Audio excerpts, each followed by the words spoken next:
Good afternoon. It's a great pleasure to be here. And what I want to talk about first is the way that for the last, say, 20 years, there's been a decline in the kinds of people who will look after us when we are old.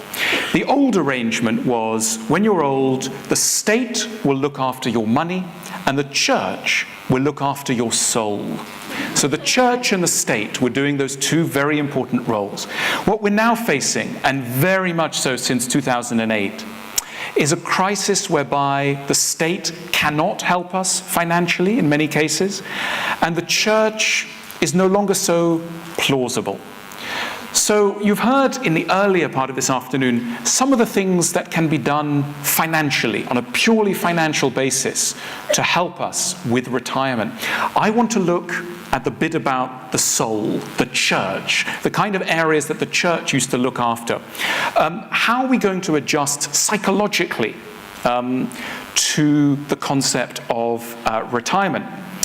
And, you know, in terms of the money, I think the answer is private enterprise. Private businesses will help us.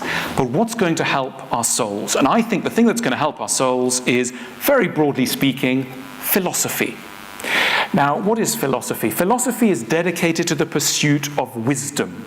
And wisdom is a special kind of knowledge. It's a little part of knowledge that aims to tell you things not only that are true, but also that are helpful, that make you feel better. And I think as a society, we need to learn how to transfer the wisdom that each generation has, so that it's not the case that in every generation we have to learn again what it's like to love, to marry, to raise a child, to retire, and then to die. My advice is that yes, we need to save money for our retirement, but what we need to save above all for our retirement is wisdom.